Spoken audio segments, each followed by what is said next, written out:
Integral y la Academia de Humanidades de la Universidad de San Sebastián. Esta actividad forma parte también del ciclo de actividades que ambas áreas organizan año a año como actividades de extensión, que forman parte también de lo que enriquece lo que es la vida universitaria. Queremos saludar a Bernardita Celis, la directora de Formación Integral que está presente, a los académicos, funcionarios, estudiantes, invitados externos también que tenemos hoy día presentes con nosotros, y especialmente a nuestro expositor, Sebastián Díaz. Muchas gracias. Quien se va a hacer cargo de la actividad para dar el cierre a la fecha, a la actividad comprometida. Sebastián, te doy la palabra para que des inicio a tu presentación. Sí.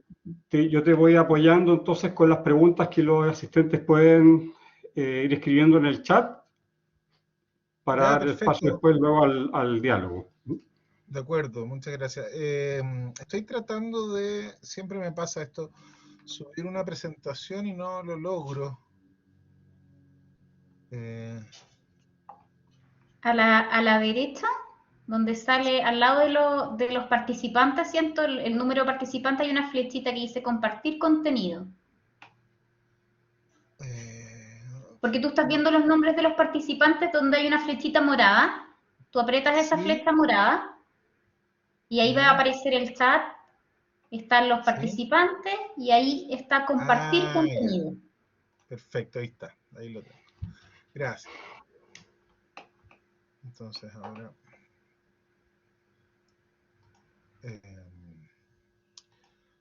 tengo que subir.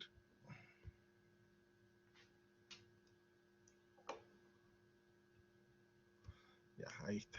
Perfecto, gracias. Ahí está. Bien. Bueno, buenas tardes, ¿cómo están? Hoy día es la tercera de nuestras conversaciones con estos escritores. Un amigo, no sé si les conté, cuando vio el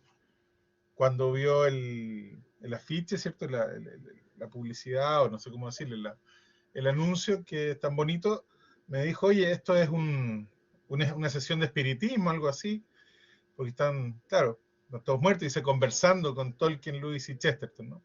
Pero la idea es un poco eso, que podamos hacerle unas preguntas a estos autores y que no nos quedemos sencillamente en la apreciación poética, como les decía la primera vez, sino que también en, digamos, poder ver qué nos dicen ellos de algunos problemas humanos, profundamente humanos, y que son obviamente muy importantes, ¿no? Hoy en día.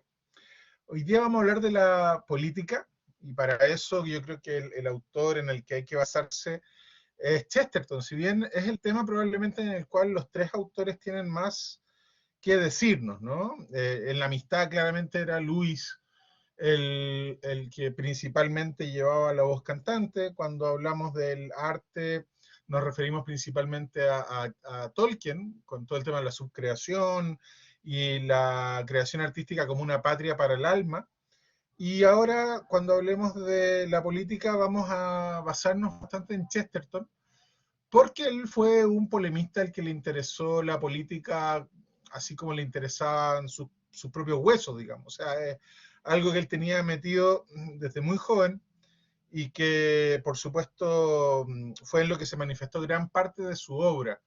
Tanto su obra de polémica, con diversos personajes con los cuales digamos, con diversas personas con las cuales él polemizó a lo largo de su vida, como también en su obra poética, en su literatura, en sus novelas, en sus cuentos, etcétera, ¿no? Todo está siempre lleno de el tema de la política, que, como les digo, a él le interesaba sobremanera. Pero los otros dos, vamos a ver que tienen algunas cosas interesantes que añadir también respecto a este tema, algunas cosas originales. Acuérdense que siempre hay que pensar que los tres autores forman parte bastante claramente, bastante evidentemente, de la tradición central de la cultura occidental, ¿ya? Entonces, no hay que esperar que digan unas cosas muy raras, pero sí cada uno de ellos tiene algunos desarrollos, algunas claridades, algunos resplandores en temas que son interesantes y que se refieren a estos tres títulos, ¿no? Entonces, hoy día, como siempre, voy a hablar un poquito primero de Chesterton. Es una personalidad muy distinta a la de los otros dos autores, y también es alguien que vivió en una época un poquito anterior, ¿no? Si bien fueron contemporáneos, no eran coetáneos, ¿sí? Chesterton nació bastante antes, unos 20 años antes que Lewis y que Tolkien. Es de la generación inmediatamente anterior, diría yo, a la de Lewis y de Tolkien. Él alcanza a vivir todavía de una forma más directa el periodo victoriano, ¿no? Ya en sus últimos momentos. Así que hay ahí una diferencia, digamos, de contexto en el inicio del pensamiento y de la obra y en la vida de estos autores. Chesterton nació y murió en Londres, ¿ya? Nació en un lugar que se llama Kensington y murió en un lugar que se llama Beaconsfield. Nació en 1874 y murió en 1936. Bastante joven, con un poco más de 60 años, ¿ya? Murió bastante joven. Él nació en una familia acomodada. Él iba a una escuela, un colegio que se llamaba St. Paul's, que había sido una public school, ¿ya? Una escuela muy importante. Public school acá en Chile nos suena como a colegio público, ¿no? Pero ustedes saben, en Inglaterra, en Gales, son los colegios más exclusivos. Eton, por ejemplo, el colegio donde van tradicionalmente los príncipes de Inglaterra, es una public school, ¿ya? Entonces, St. Paul's no lo era, pero porque para salirse de un control estatal que hubo poco antes de que naciera Chesterton, en la década del 1860, ellos arguyeron que eran una escuela privada, ¿no? Que no estaban sujetos a cierto tipo de administración, pero una escuela, digamos, por decirlo así, de gente de clase alta, socioeconómicamente hablando, y bastante educada, ¿ya?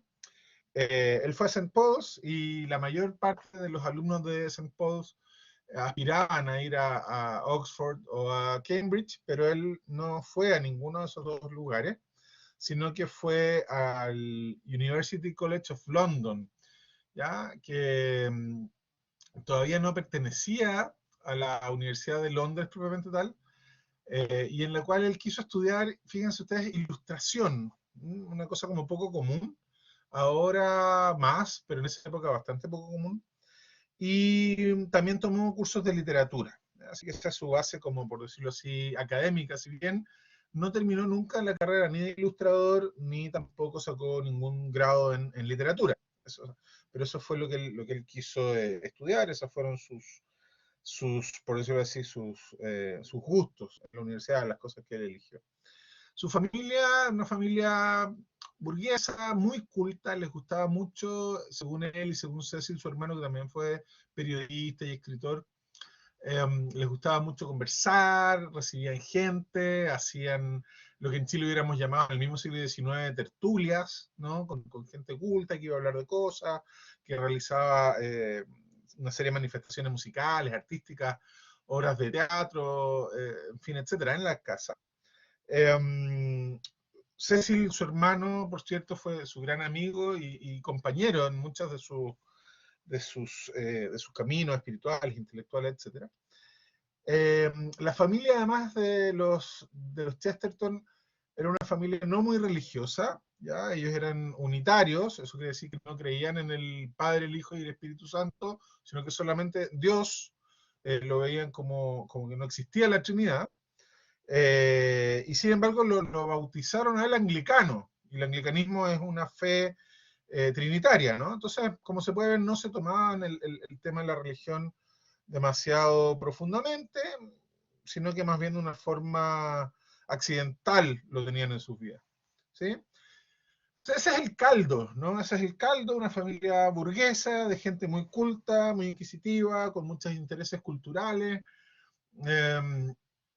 con una educación muy cuidada, ¿no? Ese es el caldo en el que se cría Chesterton, y por lo tanto, como él era muy inteligente, muy sensible, siempre tuvo un deseo muy grande de encontrar la verdad que lo guió durante toda su vida, ¿ya? Entonces, yo diría que la primera característica de Chesterton es que él tuvo siempre un deseo muy grande de encontrar la verdad y la belleza, ¿sí?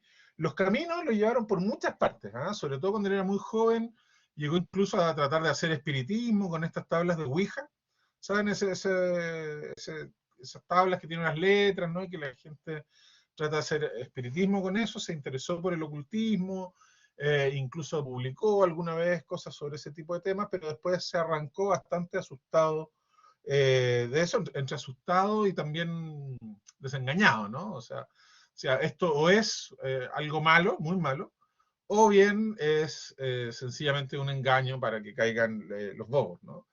Pero bueno, todas esas cosas él las investigó, después se hizo agnóstico, y resulta que se casó con Frances Bloch, una mujer anglicana, una niña casi anglicana en esa época, en 1901, y entonces, en gran medida debido a ella, ¿sí?, se empezó a preocupar de investigar respecto al cristianismo, ¿no? Respecto al cristianismo. Hay que decir que siempre se dice eso, ¿no? Que Chesterton empieza a investigar por su señora, pero hay que decir también que para Chesterton fue siempre un interrogante muy grande en su vida, era el tema de la libertad, ¿sí? No hay que olvidarse que en su época tenían por decirlo así, mucho prestigio las teorías que decían que el hombre estaba determinado, estaba predestinado de una forma casi, por decirlo así, material, ¿no? Y a él, bueno, esa idea le llamaba poderosamente la atención y él creía que el hombre tenía libertad. Entonces, en sus primeras controversias, las controversias que tuvo con un señor Blatchford, también las primeras publicaciones que tuvo de aparentemente apologética cristiana, incluso según algunos ortodoxia, yo ahí no estoy tan de acuerdo, son meramente, él recurre al cristianismo como para justificar la idea de la libertad, ¿ya? Ahora, hay que ver si esto es así. Su propio hermano Cecil dice que no, que él ya estaba converso en 1908, por ejemplo. Pero lo cierto es que ahí probablemente no hay un negro y un blanco, sino que una serie de matices por los cuales va pasando Chesterton a lo largo de su vida hasta su conversión en los años 20. ¿Ya? Ahora, lo que sí es cierto es que todo ese periodo de esa búsqueda del cristianismo, de esa conversión que inicialmente es obvio que fue más bien intelectual y que terminó siendo algo de una piedad muy grande, son probablemente sus libros más entretenidos, ¿no? Si uno compara, por ejemplo, las historias del padre Brown de ese periodo al del Chesterton ya totalmente converso, sin duda las mejores literariamente son aquellas en las que se va manifestando esta tensión entre el converso y el agnóstico, ¿no? O entre el agnóstico y el converso. Chesterton, voy a decir pocas cosas más, era un tipo grande, pesaba como 130 kilos, medía 1,92 m, le gustaba comer y tomar cerveza, le gustaba comer papas fritas con pescado frito, ¿no? Fish and chips, y tomar cerveza con sus amigos y conversar. Él trabajaba como periodista, publicaba muchas columnas de opinión, muchos artículos, y conversaba con mucha gente en Londres. Era una persona muy, muy olvidadiza, dependía mucho de su mujer, de Frances, que también era una gran escritora, que ha resucitado un poco, porque se encontraron unas obras de teatro de ella para niños muy, muy, muy bonitas hace no tanto tiempo. Y él dependía mucho de ella para toda su agenda, para todas sus obligaciones, ella en el fondo sabía mejor que él a dónde tenía que ir, dónde estaba, cuál era el tren que le tocaba, etcétera, etcétera. Y muchas veces si no contaba con Frances, él sencillamente colapsaba ahí, perdido un poco entre sus obligaciones y que bueno, era un poco despistado, ¿no? No tanto, a veces parece que se exagera la caricatura, pero algunas veces les pasó que sin Frances no sabía ni dónde estaba. Ellos nunca pudieron tener hijos, ¿ya?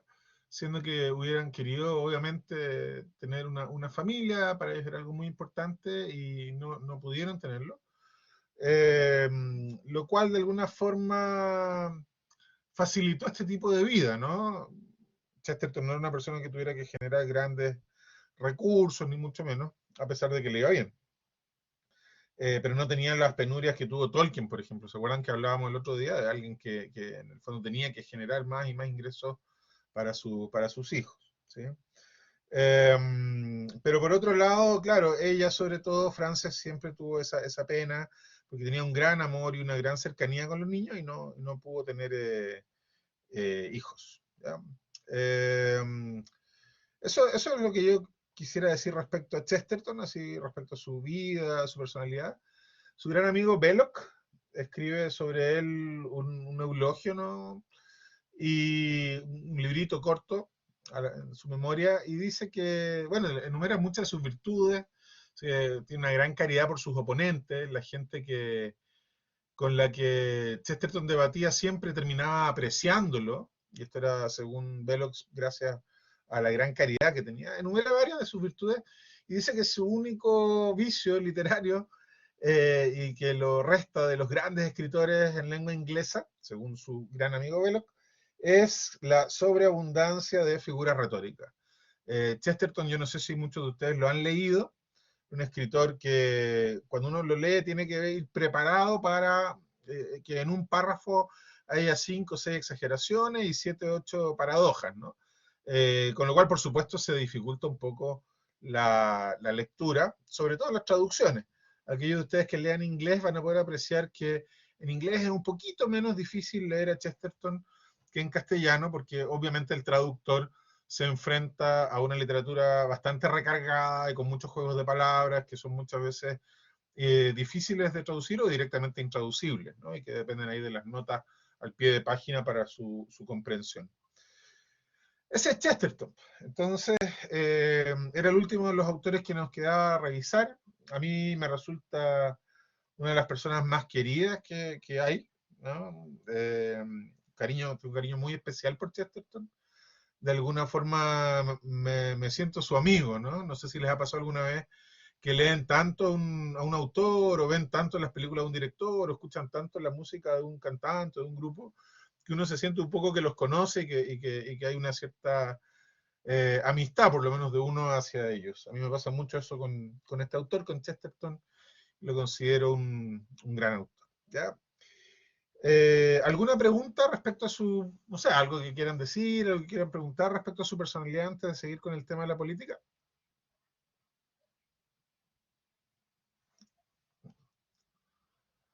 Bien, ¿no? Si no hay nada, entonces seguimos. Bien, entonces,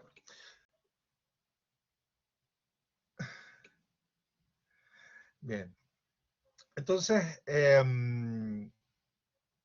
lo primero que vamos a decir es que Chesterton no confía mucho en los métodos que tienen la ciencia positiva, la ciencia, digámoslo así, la ciencia al modo, según el método de las ciencias físicas, biológicas, etcétera, para establecer la verdad política.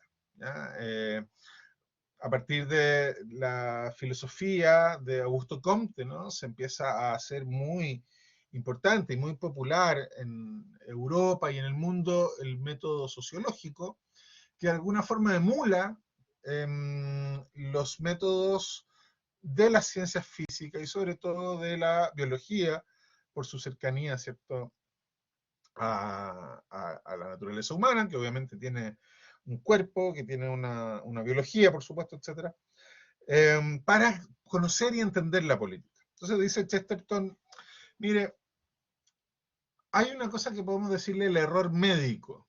¿En qué consiste el error médico? ¿Ah? ¿En qué consiste el error médico?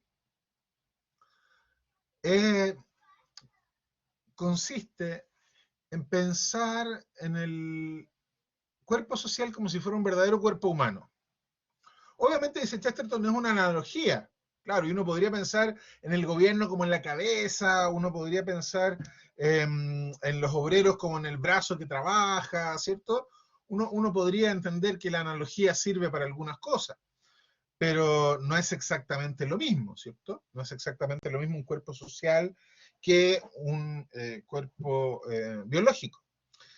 Cuando los cuerpos biológicos, cuando las personas, por ejemplo, se enferman, hay un doctor que mira a la persona, le hace unos exámenes y determina qué es lo que está mal, ¿no? Y por lo tanto, cómo se puede solucionar, si es que se puede solucionar. Entonces, mire, ¿qué le pasa a usted? Mire, me duele la cabeza, me duele la garganta, tengo tos. Ah, entonces usted está resfriado, ¿no? Tiene COVID, sería hoy día. Entonces, bueno, tiene que guardar cuarentena, tiene que tomar este remedio y este otro. Si es que le pasa esto, por favor, vuelva al hospital, porque quiere decir que se pone grave. O sea, hay unos síntomas, una observación de los síntomas y una solución. Ese es el método médico, ¿no? Y dice Chesterton, uno puede ver multitud de trabajos sobre distintos problemas sociales que recurren a este mismo método. Establecen que hay algo que falla. Por ejemplo, en Chile no hay buen nivel de lectura, ¿no? Y de matemática entre los niños que van al colegio. Entonces, después se establece una solución.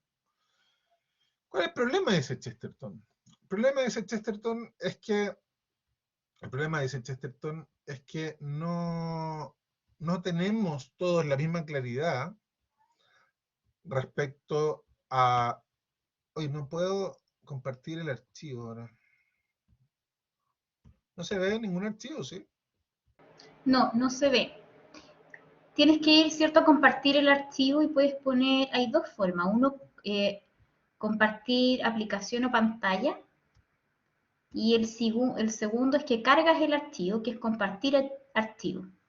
Sí, es que está cargado, pero me tiene bloqueado el compartir ahora, no me deja, fíjate. A ver, déjame ver un poquito.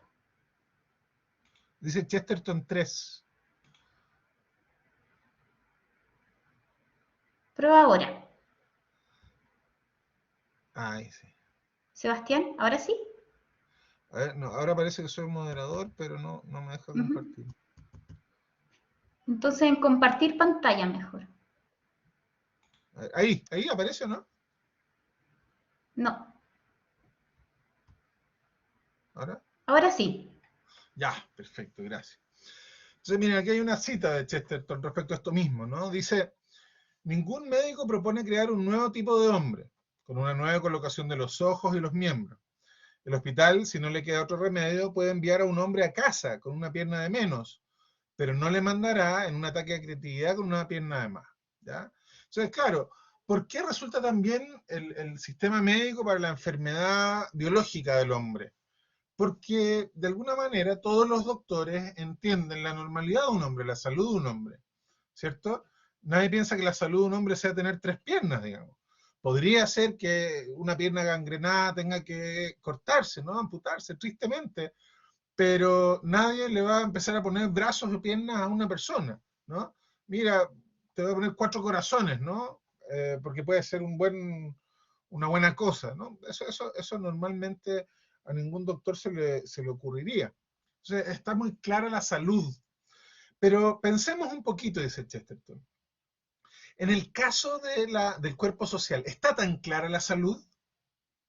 ¿Pensamos todos igual respecto al bien de la sociedad?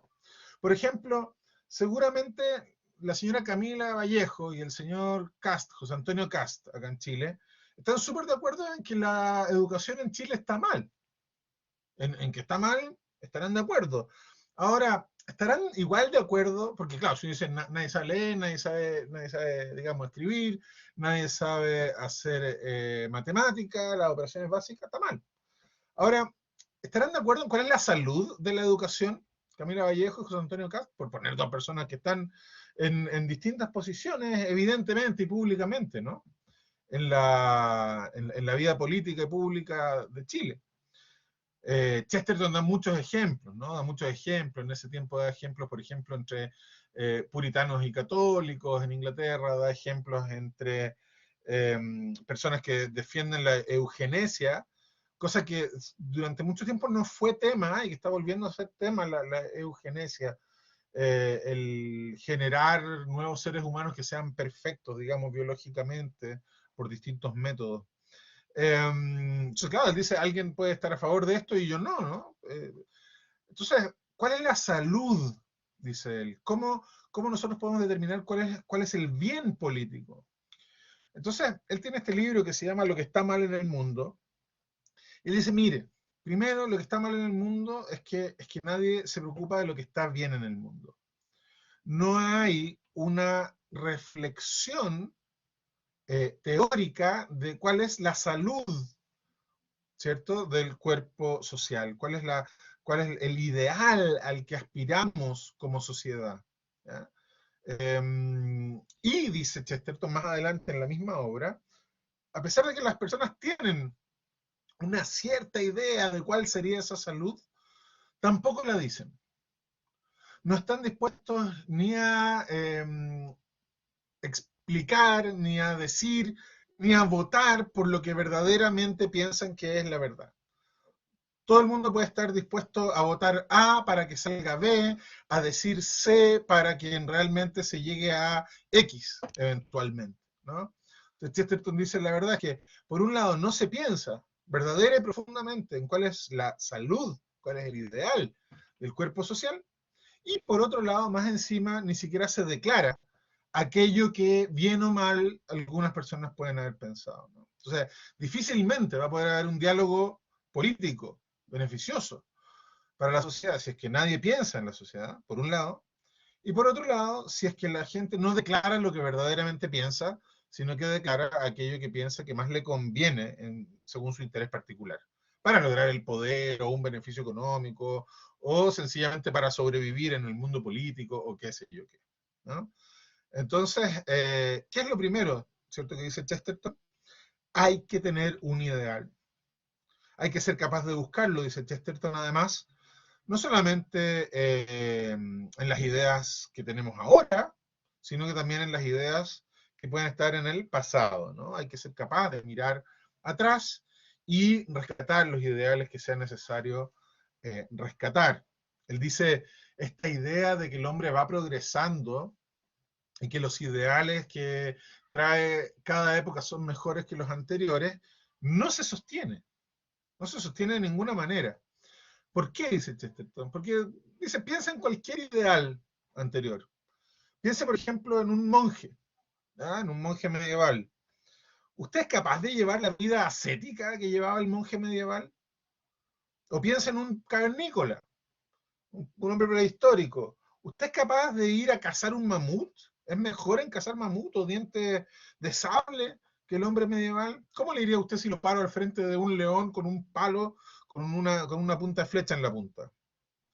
Probablemente no le iría tan bien como al cavernícola. Entonces, pensar que el hombre es cada vez mejor, más desarrollado, que el progreso lleva a la humanidad a un punto en el cual tiene que mirar hacia atrás como quien mira con desdén aquello que ya se ha dado por superado, Chesterton dice, no, esta cuestión no es así, ¿ya?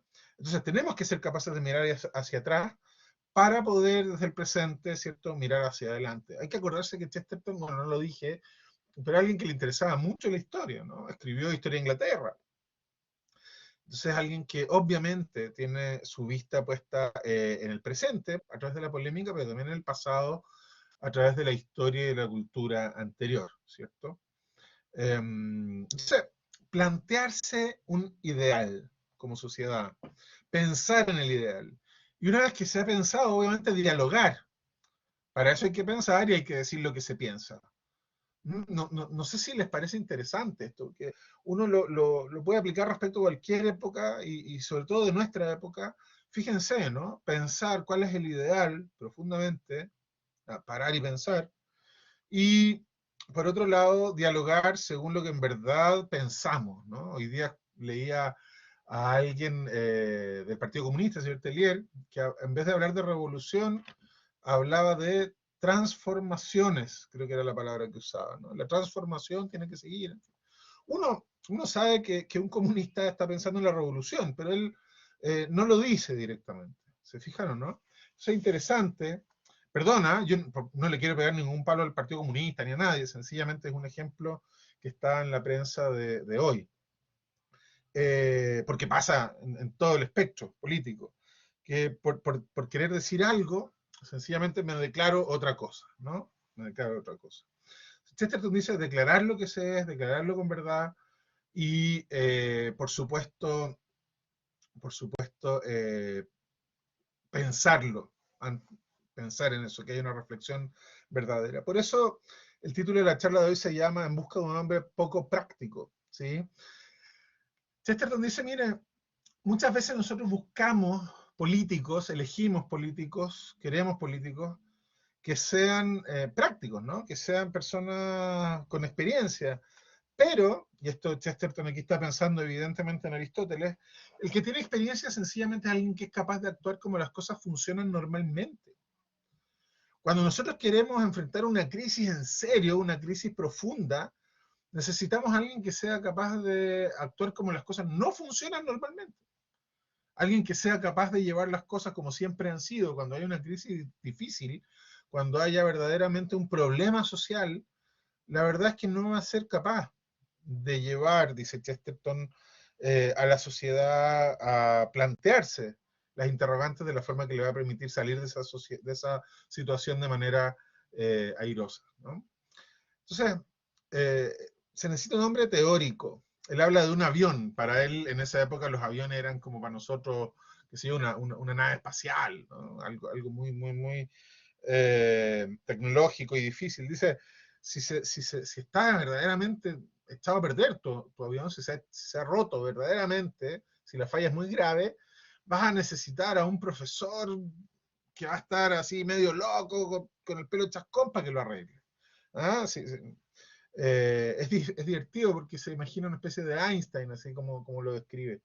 Alguien, un genio loco, ¿no? Que probablemente va a ser el único que va a tener la teoría necesaria para arreglar esa máquina tan excepcional y tan difícil de entender. Él dice, necesitamos un hombre poco práctico, no en el sentido de alguien que no sea capaz de hacer las cosas prácticas.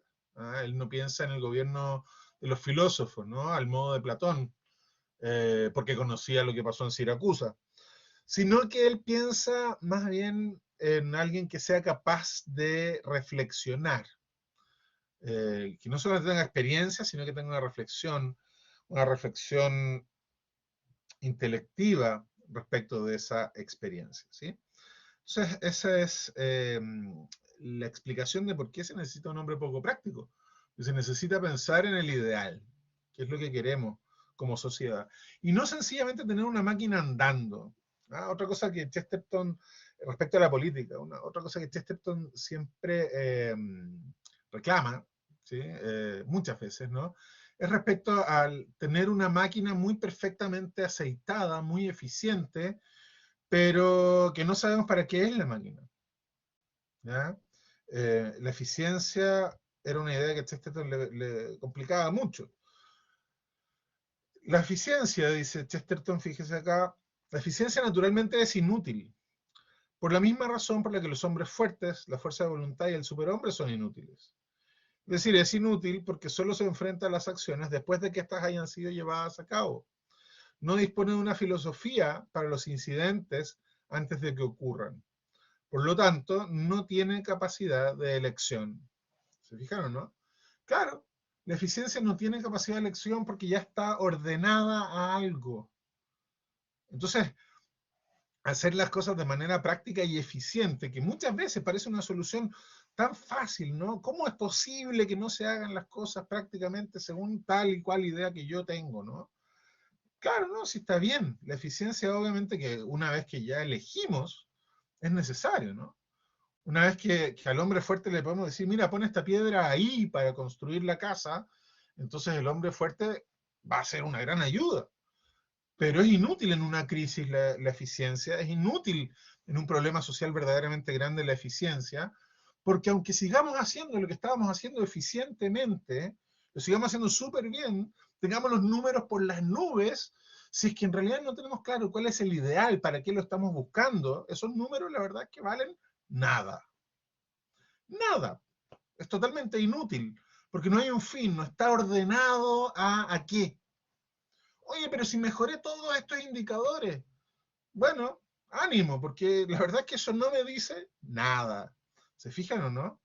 Entonces, ojo que esto es algo que yo no me voy a poner aquí a hablar más de política contingente, ¿no? Pero es algo que tiene gran importancia en distintos países, ¿no? Distintos países que hemos visto gente en la cabeza del gobierno que logra llevar las cifras a lugares insospechados, con una eficiencia brutal, pero y el ideal.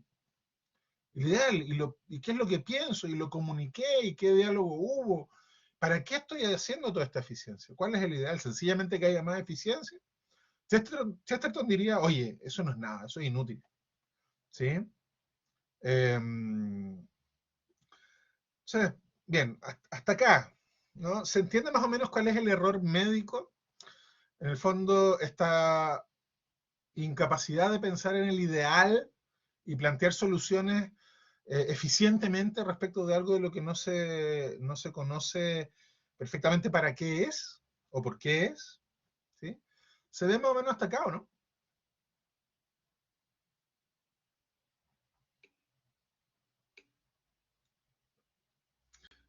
Ya, perfecto, buenísimo. Si alguien tiene una pregunta, sí, dime, Pablo. Oye, Sebastián. Perfectamente. Sí, no es razonable pensar que aquellas personas que no tienen bien pensado o al menos no bien expresado el ideal, cuesta pensar que no tengan ningún ideal de ningún modo en la cabeza. Algo tienen y algo buscan con lo que dicen y con lo que hacen. ¿Por qué? ¿Qué puede explicar más o menos razonablemente la falta de explicitación? ¿Hay una mala intención? ¿Hay un no pensamiento? ¿No haberlo pensado bien? ¿O que se quiera ocultar, etcétera? ¿O todas las anteriores? Claro, Chesterton, lo que dice Chesterton, así textualmente, ¿no? Primero voy a decir lo que él dice textualmente porque él responde a tu pregunta textualmente casi. Y después decir lo que yo pienso también respecto, como interpretando un poquito lo que dice el autor. Lo que dice Chesterton textualmente es que se hace como una especie de estrategia constante, ¿cierto? Se empieza a disponer de una astucia constante por parte de los políticos. Aquí él está hablando de políticos, ¿ah? Todo el tiempo cuando responde esa pregunta, ¿por qué no se explicita esto? Dice, porque los políticos están en una especie de estrategia constante de que no parezca que ellos quieren algo demasiado extremo o algo demasiado claro, de tal forma que eso lo puedan lograr después, ¿sí? De tal forma que eso lo puedan lograr en otro momento. ¿Ah? Y él habla ahí de un, no me acuerdo ahora del nombre de él, pero de un clérigo que quisiera ser, digamos, que quisiera que el Estado fuera confesional y puritano, un clérigo puritano que quisiera que el Estado fuera confesional y puritano, y que para eso predica el laicismo del Estado, ¿cierto? La separación completa de Iglesia y Estado. Entonces, claro, porque se entiende, ¿no? Lo que quiere decir. Ahora voy a decir esto porque de esa forma voy a poder tener el poder. Ojo que ahí también hay una cosa que en la voluntad del hombre se puede plantear como algo que podría darle la felicidad a un político, así como hay gente que puede reemplazar la verdadera felicidad con el dinero, con la fama, en fin, el poder es una de esas cosas que a los hombres los desordena bastante, ¿no? Entonces, yo voy a poder tener el poder para lograr las verdaderas cosas, pero mientras tanto tengo que decir esto otro, ¿no? ¿Se entiende más o menos, Pablo? Entonces, eso es lo que él dice, que la gente plantea unas cosas como una especie de astucia, una especie de táctica respecto de otras cosas, ¿sí? Ahora, lo que uno podría decir, viendo la obra de Chesterton más en general, incluyendo su poesía, digamos, su literatura, su narrativa, sus cuentos, etc., uno podría pensar que juega un papel muy importante en el fondo el dejarse llevar por las pasiones y por los apetitos, en el fondo que el hombre no va a ser capaz de pensar en profundidad en una época en que eso aparece primero como algo muy arduo y segundo aparece como algo que no es ni deseable por parte de la sociedad ni necesario, ¿sí? Comentábamos hace 2 semanas, ¿cierto?, en la primera clase, este par de amigos que se hacen amigos precisamente porque aunque piensan lo contrario, quieren batirse a duelo, ¿se acuerdan, no? Por encontrar la verdad. Y claro, ¿qué es lo que pasaba? Que a todo el resto de la sociedad inglesa le parecía tremendamente desagradable que alguien pensara que pudiera haber una verdad. Desagradable que alguien pensara que pudiera haber un ideal por el cual batirse a duelo, por el cual morir, etcétera, etcétera, ¿no? Entonces, yo pienso que Chesterton se integra ahí, por lo menos en su obra poética, en el modo aristotélico de pensar que alguien podría corromperse o no llegar a esa reflexión teórica, ¿cierto?, superior a esa sabiduría. En muchos casos, sencillamente, muchas personas que no pueden. Él habla muchas veces del hombre que está absolutamente superado por la pobreza, por ejemplo. En otros casos porque tiene que trabajar todo el día, ¿eh? Sencillamente por eso, o porque ni siquiera tiene las condiciones para poder trabajar y está en un estado de pobreza muy, muy grande, ¿no? Él no desconoce esa realidad respecto a mucha gente, respecto a otras personas, distintas pasiones los llevan a evitar o a no ser capaces de esa reflexión. ¿Sí? Y también uno viendo los textos del padre Brown, uno puede ver que hay personas que sencillamente no tienen la capacidad intelectual como para realizar esa reflexión por sí mismos, pero que sí son capaces de seguir un ideal de una forma honesta y leal, etcétera, etcétera. ¿Sí? También es algo que está ahí en Chesterton. Eso es lo que yo te diría ya extrayendo de distintas partes. ¿Sí?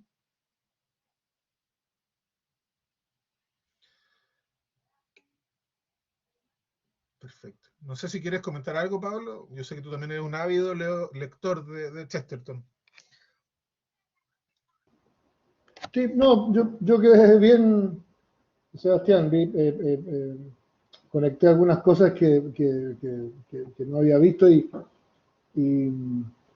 nada, la razón que me movía a preguntar era que me cuesta, sería incapaz de explicarlo, pero me cuesta pensar que hay una mala intención o que puede haber una mala intención detrás de quienes no explicitan, pero no solo la política, hay una deficiencia en el pensar. Hay algo que no se quiere ver, ¿no? Hay la impresión que quien explicita tiene una llaneza y quien no explicita puede que una llaneza, una claridad, una inocencia, uno diría, y quienes no lo hacen con perfecta claridad tienen alguna mala intención, no, al margen de lo que quisiera lograr, ¿no? Hay la impresión que es como si no se quisiera o no se pudiera quizás ver realmente las metas. Da la impresión que para sincerar las metas hay que tener una visión completamente armada del hombre y una cosmovisión, diríamos, ¿no? Para poder Claro, sincerarlo todo, ¿no? No, eso, disculpa. Claro, lo que yo te diría es que Chesterton obviamente entiende que la cuestión no es completa, eso es una cosa, ¿no? Y eso se ve en muchas ocasiones en sus personajes, que son personajes que de alguna forma se van dando cuenta de cosas y tienen una serie de, se me olvidó la palabra, pero en el fondo una serie se les van apareciendo repentinamente a veces verdades y esos momentos son muy claros en las novelas de Chesterton, ¿no? Cómo se va produciendo este avance de un personaje que probablemente desde el principio se identifica, siempre Chesterton pone ahí un personaje que desde el principio se identifica con su propio modo de pensar, pero que va descubriendo cosas, ¿no? Va descubriendo cosas de esta forma repentina, clara y evidente. O sea, ese progreso intelectual Chesterton quiere que se vea. O sea, esa perfección no existe, pero obviamente eso no significa que no exista algún conocimiento, algún ideal y alguna captación profunda de la cosa que ha sido lograda a través de la reflexión de algunas personas. El tema ahí, y es muy interesante tu pregunta, es respecto de si es o no malo moralmente el que no se explicite. Yo creo que la intención puede ser buena muchas veces, según Chesterton. El problema es si es que como medio el no decirlo es algo que sea útil al diálogo social y a la posibilidad que tiene la sociedad de establecer un bien común, que no solamente sea el bien común en absoluto, sino que además sea común en el sentido de que es compartido por muchas personas dentro de la sociedad, ¿eh? Por decirlo así, desde un punto de vista axiológico, ¿no? Desde la opinión de ellos, desde lo que ellos piensan, lo que ellos quieren, lo que ellos creen. ¿Sí? Bien. Voy a seguir entonces adelante. El tema del error médico va a ser muy importante para Chesterton porque es lo que dice entonces que hay que pensar, hay que detenerse a pensar en la sociedad y hay que detenerse a pensar en la sociedad y eso va a permitir el progreso social. ¿Sí? Ahora vamos a ir a otro tema que es el amor a la patria, obviamente un tema que está muy relacionado con el primero. Ahí Luis es muy explícito, voy a volver un poquito a Luis, porque Luis dice, mire, el amor a la patria es, lo dice explícitamente, ¿no? Es el amor a las cosas tal como yo las conozco cuando vivo mi infancia y mi vida juvenil, aquellos lugares donde yo vivo y en los cuales las cosas se hacen con unas determinadas costumbres, de una determinada manera, esas cosas yo las amo por connaturalidad, ¿no? Las voy queriendo. Entonces uno piensa, claro, qué es lo que ama de Chile, y uno ama las cosas según como las hace siempre, y uno va un tiempo a otro país, ¿no? Y uno dice, pucha, que echo de menos una marraqueta. A mí me pasa eso, ¿no? Que se echa de menos una marraqueta. O estos gringos tal por cuales que no duermen siesta, ¿no? En fin, y uno echa de menos sencillamente el modo en que se hacen las cosas normalmente en su país. Y esas son las cosas que uno quiere. Uno no quiere un país en abstracto y uno le tendrá amor a unas fronteras y a un emblema patrio y a un himno y a una selección nacional de no sé qué deporte, de fútbol, porque representa una vida cotidiana, ¿no? Entonces, Luis dice, es esa vida cotidiana lo que se ama, y en ese amor por la propia cotidianidad, en el ser inglés, dice él, nosotros podríamos ser en el ser chileno, uno no tiene más que reconocer que el francés, dice Luis, también querrá sus propias cosas. Y si yo tomo el té con limón y él toma el té con leche, bueno, bien por él, digamos, ¿sí? O el café con leche, ¿no? Bien por él, no pasa nada. No es incompatible mi amor por mi patria con el amor de cualquier otra persona por su patria. Esto lo dice Luis después de la Segunda Guerra Mundial, ¿no? Entonces su cabeza está obviamente pensando en las atrocidades que vinieron de la exacerbación de las nacionalidades y de la supuesta superioridad de unas naciones respecto a las otras.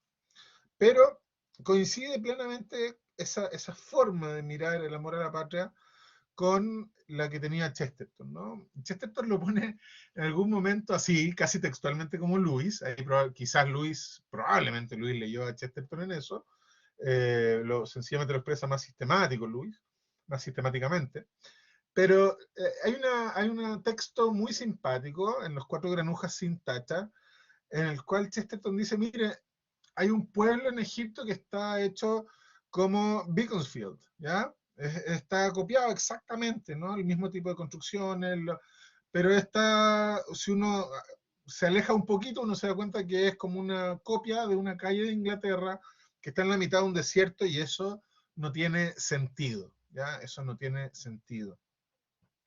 A ver, voy a mostrar una cita de Luis, que se me olvidó, voy a leerla para que vean a qué se refiere, ¿no? Dice Luis, en primer lugar está el amor a la tierra donde nacimos o a los diversos sitios que fueron quizás nuestros hogares, y a todos los lugares cercanos o parecidos a ellos. Amor a viejos conocidos, paisajes, sonidos y olores familiares. Hay que decir que todo eso no es otra cosa, en nuestro caso, que el amor a Inglaterra, Gales, Escocia o el Ulster, ¿cierto? Solamente los extranjeros, dice Luis, hablan de Gran Bretaña, ¿ya? Bueno, después ahí sigue enojado con Kipling, ¿no? El pobre Kipling era el gran... en temas de la patria era siempre denostado por Chesterton y por Lewis, porque era como un patriota del imperio británico. Y Lewis y Chesterton dicen, no, pues, no existe el amor a la patria como amor al imperio, ¿no? Porque ¿qué es el imperio? No, es una unidad que tiene que ver precisamente con una potestad. ¿Ah? Imperamos respecto a otros que no son como nosotros. Entonces, ¿qué significaría eso? El amor a la patria para ellos es un amor sobre esa cosa cotidiana, ¿no? Y bueno, Chesterton también describe muchas veces cómo es esa patria en la que se podía caminar, esa Inglaterra en la que se podía caminar por el campo, por grandes extensiones, esa Inglaterra rural, esa Inglaterra en la que se podía tomar cerveza en un pub prácticamente en todos lados, ¿no?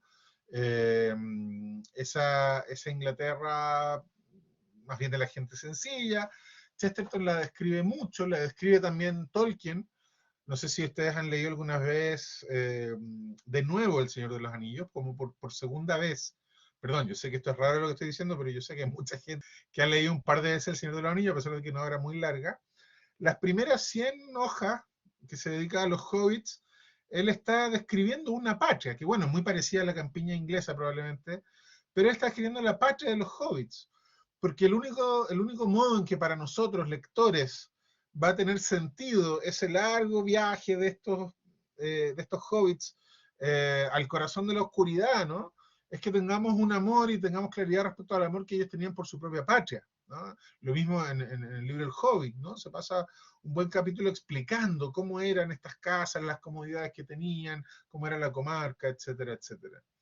Entonces, de alguna manera, se nos presenta una cotidianeidad que se puede amar. Se nos presenta una serie de detalles. Fíjense que Tolkien, Lewis y Chesterton, todos ellos hablan mucho de la comida, ¿no? ¿Qué le dirían a ustedes a un extranjero si tuvieran que hablar de Chile? ¿Cómo podrían no hablar de las empanadas de pino o de los barros lucos? O qué sé yo. Me da medio hambre a mí. Claro que se podría hablar de esas cosas, ¿no? Yo vivo acá en Concón, entonces si alguien me preguntara por Chile, yo tendría que hablarles de un congrio a lo pobre. ¿Cómo no voy a hablar de un congrio a lo pobre? Y de los modos, yo tenía una amiga que decía que en los pueblos en Chile eran una sola calle larga y que las casas eran paredes con hoyos. ¿Ah? Lo decía un poco despectivamente por las casas de fachada continua. Y claro, si uno entraba a una de esas casas de fachada continua, era una casa larga, preciosa, con tragaluces. No sé si entraron alguna vez en un pueblo a esas casas de fachada continua. Es un pasillo largo hacia atrás con piezas que se van sucediendo y que tienen unos patios así interior y unos tragaluces. Son preciosas por dentro.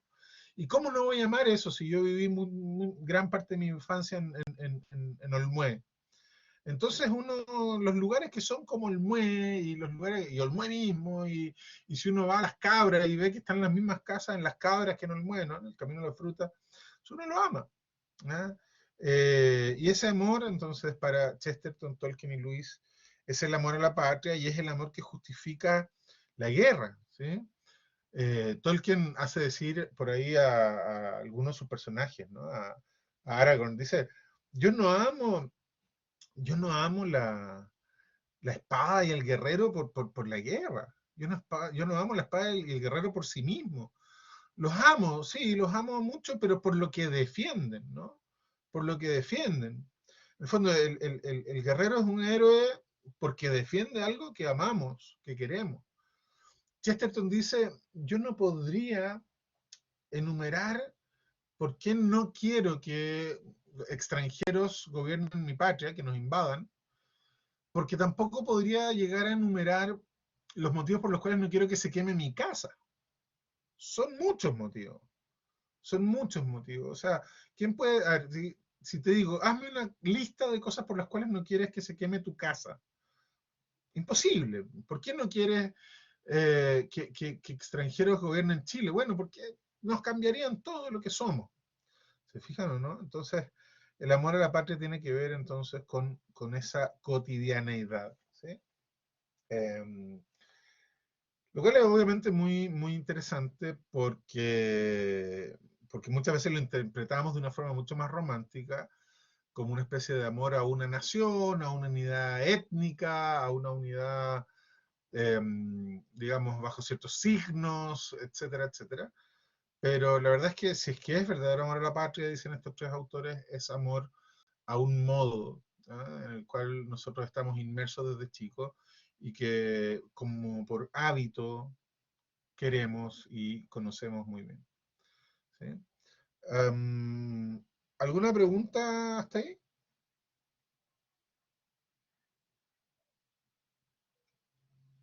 ¿No? Bien. Perfecto. Gracias, Alejandra. Siempre me responde. Es muy bueno sentirse acompañado en este tipo de sesiones. Así que agradezco mucho. Bien.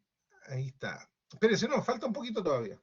Quería mostrarles finalmente lo que piensa Tolkien respecto a qué es lo que, cómo se puede establecer este tipo de ideales. ¿Ah? Esta es una cita de Tolkien.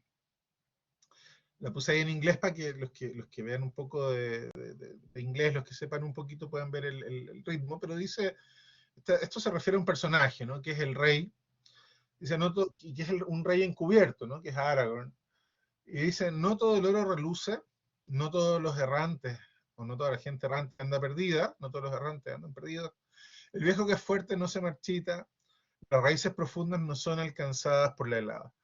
Entonces dice, bueno, obviamente el rey, la patria, el hombre, el ciudadano, el político, tiene que obrar ahora, ¿no? Esa es la intuición de Tolkien, tiene que enfrentarse a la crisis, pero esta crisis, esta helada, esta dificultad va a ser posible solamente en la medida en que tengamos raíces profundas,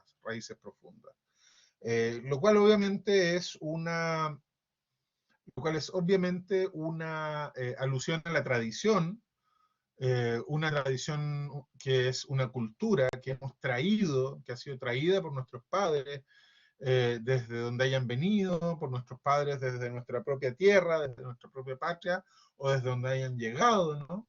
Y que finalmente va constituyendo este modo cotidiano. Fíjense cómo ahí se junta lo del principio, lo de los grandes ideales que se pueden buscar en el pasado, con lo de la cotidianeidad, ¿no? En el tema de las raíces culturales, el tema de las raíces que tenemos nosotros en nuestros propios modos. Sebastián. Sí, dime. Perdón, José Manuel Cousiño me parece que quiere hacer un comentario. Por favor. Un momentito, ¿ahí me escuchan? Sí, perfectamente. ¿Me escuchan? ¿Sí? Yo quisiera finalmente agradecer al ciclo de charlas que nos ha dictado el profesor don Sebastián Díaz, a quien encuentro extraordinariamente bueno, excelente su exposición. Alguien dijo que era un lujo, comparto eso. Quisiera yo hacer algunos comentarios muy pequeños. Créanme que yo me meto en esto. Todos los que están aquí son seres superiores para mi gusto, por ser humanistas casi todos. Yo soy un científico, yo trabajo soy químico farmacéutico, soy de la Facultad de Medicina y Ciencia, hago clases de legislación farmacéutica y bioética, imagínense ustedes, en la carrera de química y farmacia y algunos cursillos en medicina. Mi trabajo es otro, pero yo soy me encantan los filósofos y los pensadores que tienen una mente humanista, son otras personas, son otra gente. Y por eso que yo me permití tomar este curso y agradezco que se me haya brindado la oportunidad de estar aquí. En cuanto a Chesterton, que fue la causa por la cual me interesé, he escuchado la exposición del profesor, don Sebastián, con gran agrado. Realmente Chesterton para mí es un polemista brillante, creativo, extraordinario. Y hay algo que yo he recogido de él y que me ha servido mucho. Yo soy ya bastante antiguo en el mundo académico. Yo soy un hombre de 79 años, no es broma.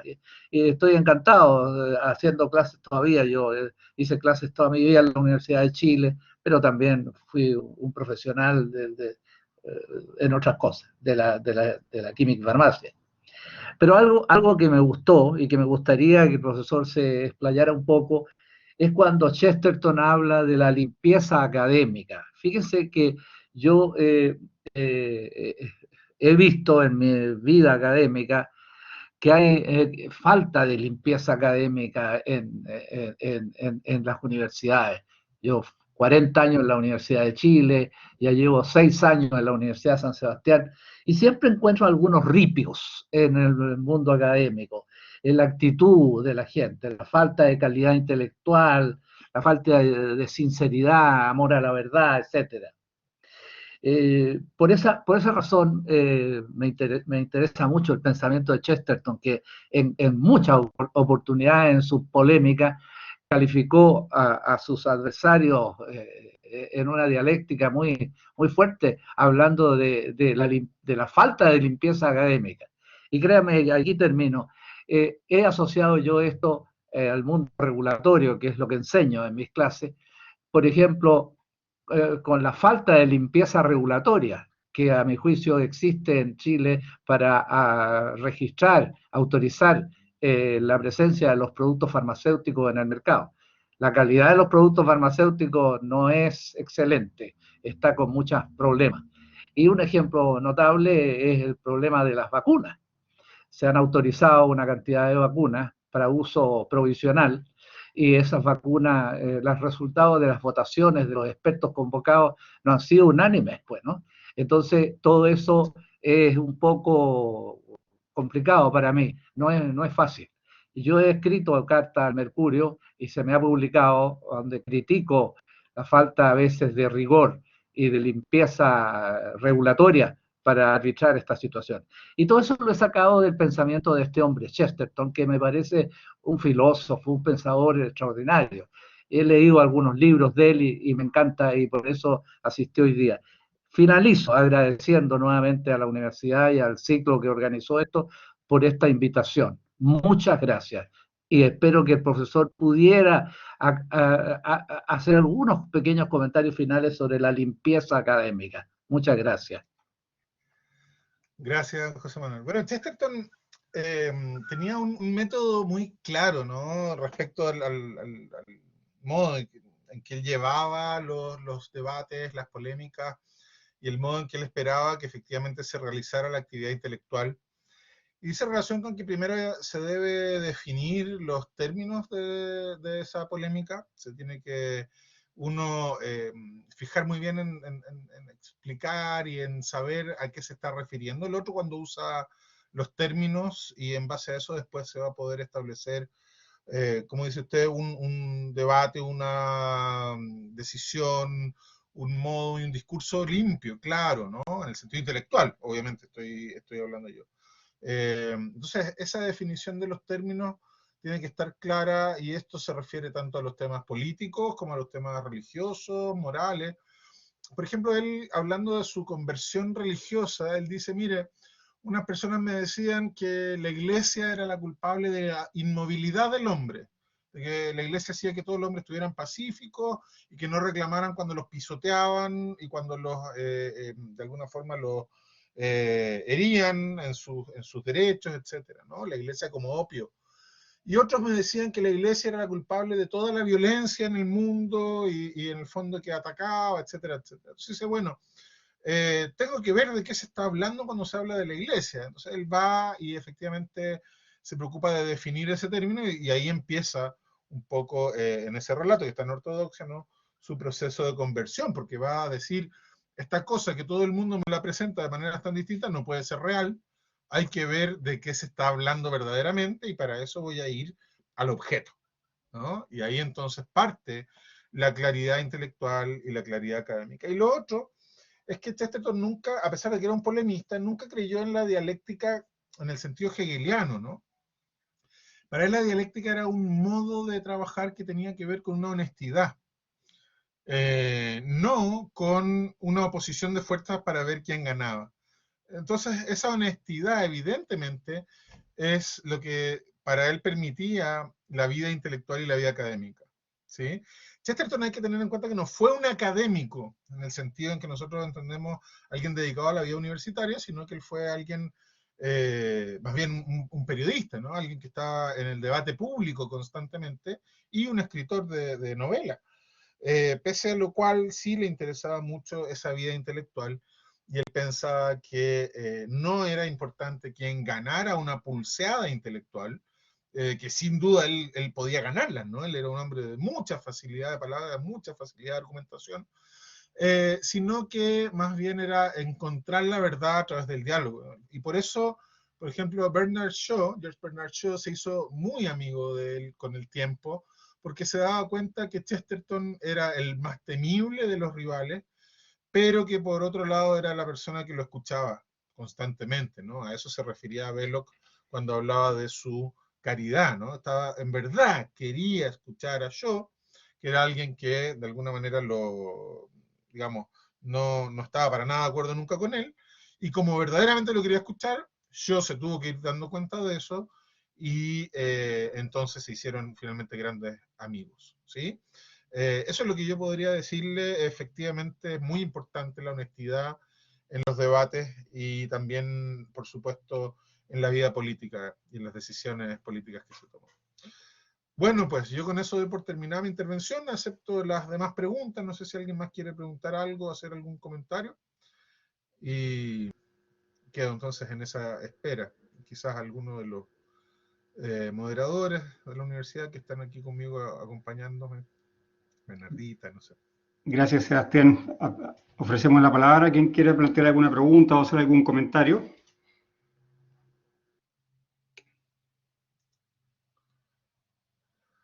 Chesterton tenía una posición particular respecto al anarquista. Mire, eso es muy interesante, ¿no? Obviamente Chesterton era un partidario del orden social, para él es sumamente importante. Entonces, el anarquista se presenta como lo opuesto a ello.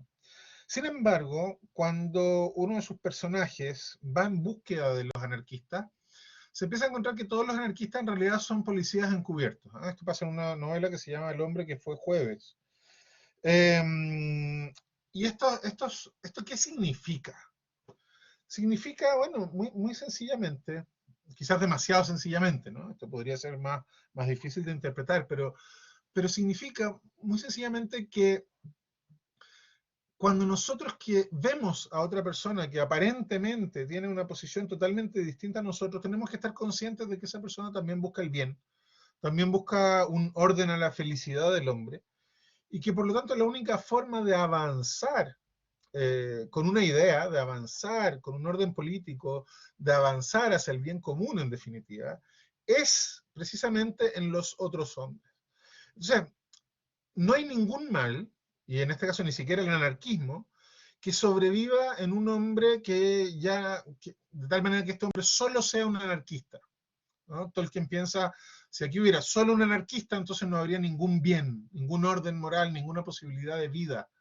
El anarquismo es como una especie de privación y a la vez como una especie de parásito en un hombre que tiene que tener algún orden, ¿sí?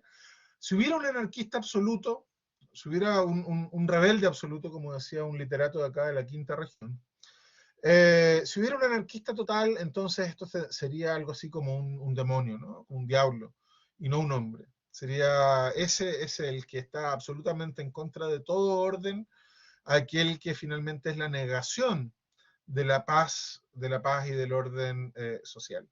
Entonces, el anarquista es precisamente esa negación. Lo que Chesterton no cree es que haya unos buenos que nos enfrentamos a esos anarquistas malos. El anarquismo, claro, él lo ve como un mal, pero en unos hombres a los cuales vale la pena ir a entender, a escuchar y a, por supuesto, tratar de dialogar con ellos, ¿sí? Entonces ahí hay una postura firmemente antidialéctica, ¿sí? Antidialéctica. No es unos buenos que se enfrentan con unos malos para ver quién gana, sino que hay aquí unos hombres que pueden dialogar con otros hombres y que pueden ir avanzando hacia el bien común, ¿sí? No sé si dejo más o menos claro, no sé si será la pregunta.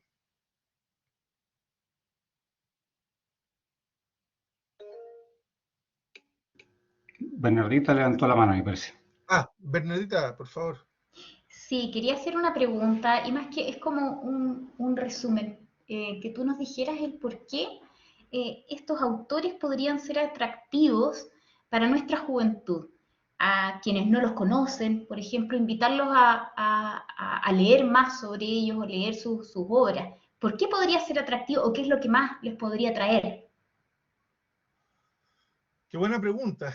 Es lo que traté de contestar un poco durante estos días, ¿no? Uh-huh. Yo creo que resplandece en ellos y cuando uno los lee, uno como que capta muy fácilmente algunas cosas que son verdad y que uno nunca había visto. No sé si les ha pasado alguna vez con cualquier obra de arte, por ejemplo, con una canción, que uno escucha la letra y uno dice, sí, como que esto es verdad, yo ya lo sabía, pero este tipo lo dice de una manera mucho mejor que como yo lo habría podido decir. Ahora que él lo dijo, lo sé mejor, lo sé más claramente, lo sé más. ¿Ah? Es como una cosa casi platónica, ¿no? La cual yo recuerdo cuando veo la obra. Yo creo que con Chesterton, con Lewis y sobre todo con Tolkien, pasa mucho que uno se pone como frente a unas verdades universales, cosas que uno siempre ha vislumbrado, pero que nunca habían resplandecido con esa forma. Y como esas verdades son universales, entonces podríamos decir de alguna forma que iluminan la realidad actual. ¿Ah? Una realidad que está, yo creo, y esto me pasa a mí, quizás a alguien no le pasa, una realidad que está muy oscurecida, una realidad que presenta muchas dificultades, una realidad que no es la patria de nuestra alma, se enfrenta de repente a este descanso, como diría Tolkien, ¿cierto? De unos autores que sí nos muestran esos resplandores de la verdad.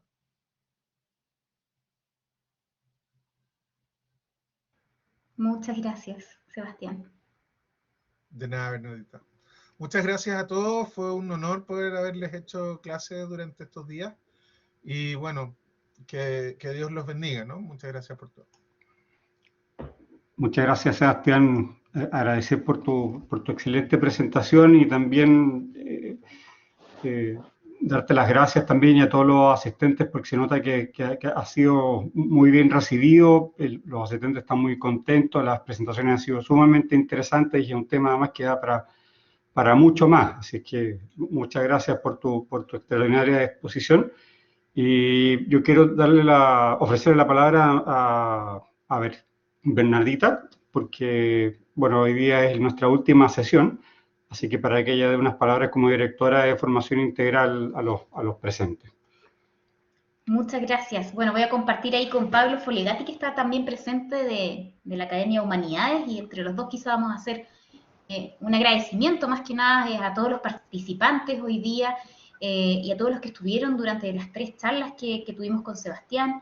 También agradecer a Sebastián por el tremendo aporte que en realidad nos dio en estas 3 instancias, tanto a las personas que les gusta, ¿cierto?, los 3 autores, como a personas que los desconocen y que quizás sentían ese gustito por conocerlos más y poder leer.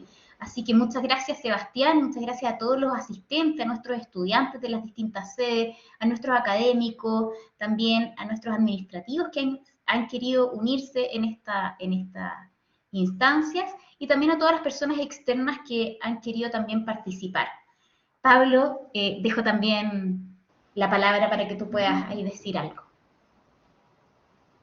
Nada, un gusto tener aquí a Sebastián Díaz, de que tengo gusto de que es mi amigo, de que sea mi amigo. Un gusto escucharlo como profesor y no solo ahí conversando entre cafés, sino que ahí exponiendo sistemáticamente unos temas que yo sé que tanto le gustan. Así que un saludo y gracias, Bernardito, también por organizar esto. Nosotros soy un espectador aquí, el que organiza aquí es la Bernardita junto con su equipo. Así que muchas gracias a todos, a Juan Francisco también, al presentador, y esperamos verlos pronto con temas así de interesantes, espero. Muchas gracias a todos. Vamos a seguir vamos a seguir con actividades similares de otro tipo también, así que van a ser invitados, les van a llegar invitaciones también del área de formación integral o de la Academia de Humanidades para seguir participando a futuro. Así que un abrazo grande a cada uno de ustedes. Muchas gracias, Sebastián, y a todo mi equipo de formación integral por haber participado también como moderadores de estas charlas. Gracias, Diego.